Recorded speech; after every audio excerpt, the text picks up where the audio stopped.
bien. Quelques gorgées d'eau quand on a soif, ça vaut plus que tous les trésors du monde. Ah, que béni des dieux soit celui qui a eu la bonne idée de capter cette source dans ce désert. Ouh. Et en plus, elle est bonne. Oh.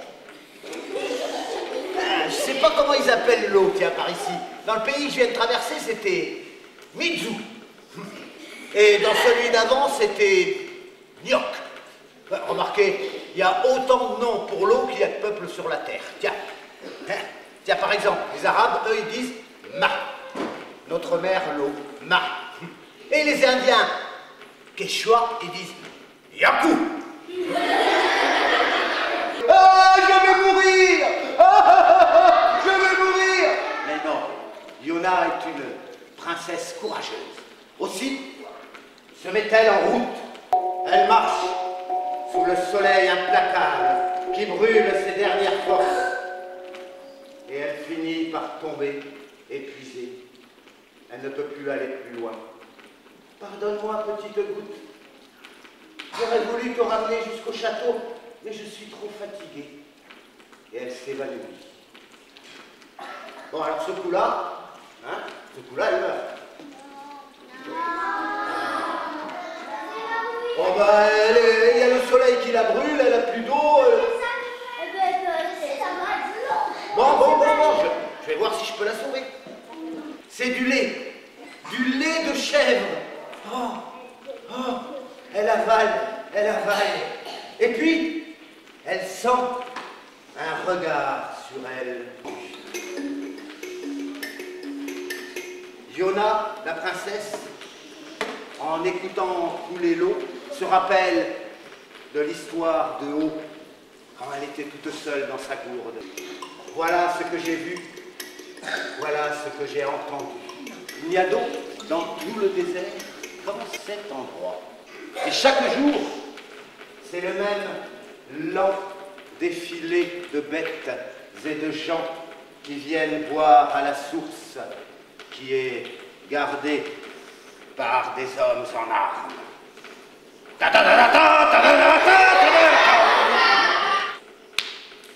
Eh oui, il y a d'eau dans tout le désert. Quand cet endroit et cela aurait pu durer comme cela, les bergers se faisant maltraiter par les soldats, jusqu'au fils de Yona, ou jusqu'à ce que le soleil se soit éteint, ou la source tarie, et je n'aurais pas eu une belle histoire à vous raconter.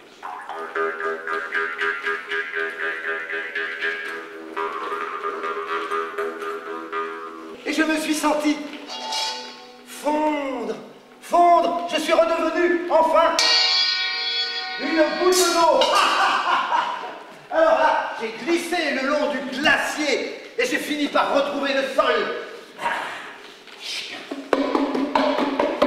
Là, il y a un brin d'herbe qui a tenté de m'arrêter. Avec une autre copine goutte d'eau, on a réussi à l'écarter et à continuer notre chemin. Ensuite, c'était un petit caillou qui a voulu nous arrêter. Mais il y a d'autres gouttes d'eau qui sont venues.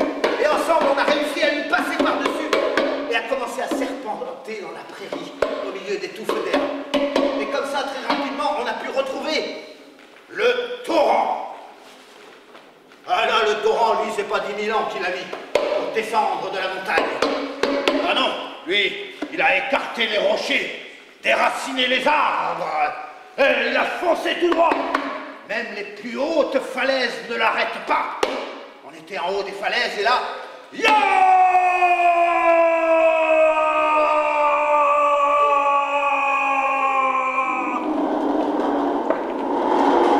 Le vent de sable s'est remis à souffler.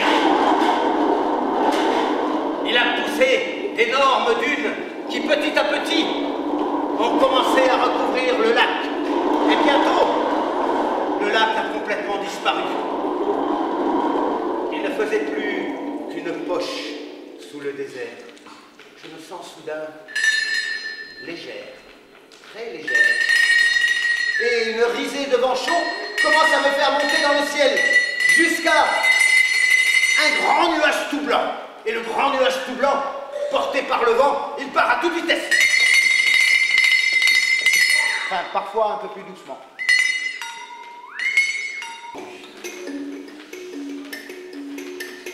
Fiona, la princesse, en écoutant couler l'eau, se rappelle de l'histoire de Haut, quand elle était toute seule dans sa gourde. Avec le bêlement des chèvres, elle se rappelle le goût du lait entre ses lèvres. Avec le soleil lui revient sa soif intense et l'eau sur son visage et son plaisir immense. Maya Mourola,